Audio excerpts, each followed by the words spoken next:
Every few weeks, Myanmar explodes back into the headlines. Another airstrike, another evacuation, another scam centre raided.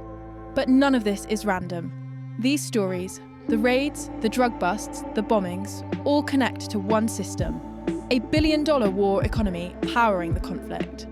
Analysts say criminal networks tied to Myanmar's border regions generate tens of billions of dollars a year across Southeast Asia. And as long as that money keeps flowing, the violence won't stop. To understand today's chaos, you need the short version of Myanmar's long crisis. For decades, the military, the Tatmadaw, ruled almost every part of the country. Then came a brief democratic opening. Elections, foreign investment, and hopes for reform. But in 2021, the military seized power again. The coup triggered a nationwide revolt. Civilians, ethnic militias, and newly formed resistance groups, all fighting the junta from different angles.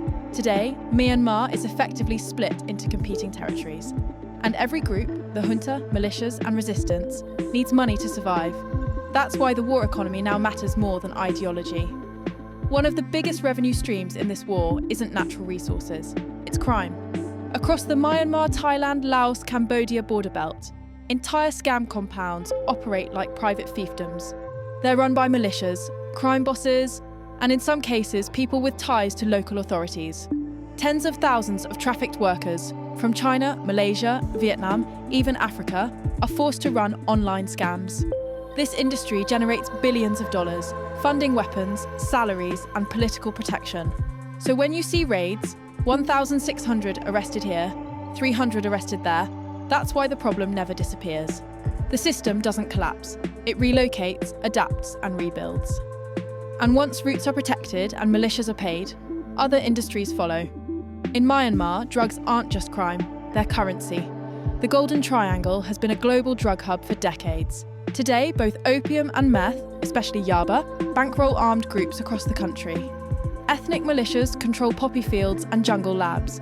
But corrupt military figures and local officials also take cuts. Everyone profits. That's why drug busts barely make a dent.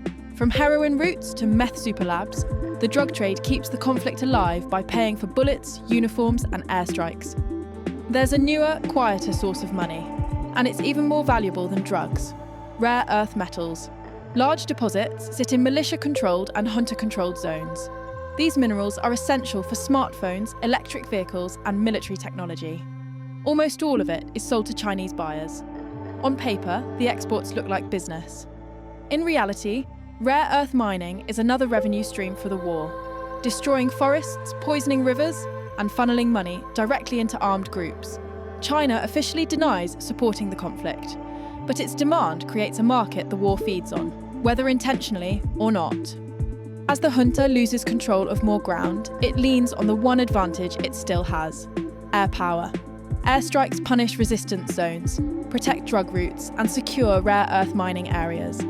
Villages are bombed not because of who lives there, but because of what roads, land, or resources sit nearby. When the junta can't control the ground, it controls the sky. That's why every few weeks we see another village burning, another refugee convoy, another viral clip of smoke on the horizon. For ordinary people, the war economy is a trap. Families fleeing airstrikes often end up in Thailand, or worse, trafficked into scam centres. Some victims are later rescued in the Philippines, Malaysia, or Cambodia, showing how Myanmar's conflict spills far beyond its borders. Myanmar now has one of the world's largest displaced populations. And for civilians, there is no safe side, only survival. ASEAN remains divided. Some members push for pressure on the junta, others cling to non-interference. The result is statements, meetings, and 5-point plans, but little real action. That's also why the junta now talks about elections, not to end the war, but to legitimise control over the money. Ballots are cheaper than bullets and far easier to sell to the outside world. Sanctions hit a few generals and companies, but the war economy keeps moving. Myanmar's war economy isn't disappearing, it's evolving. From scam compounds to drug routes to rare earth deals. The money behind the violence is what keeps the conflict alive. More ASEAN updates coming daily. Appreciate you watching. Drop a like and sub if you want more content like this.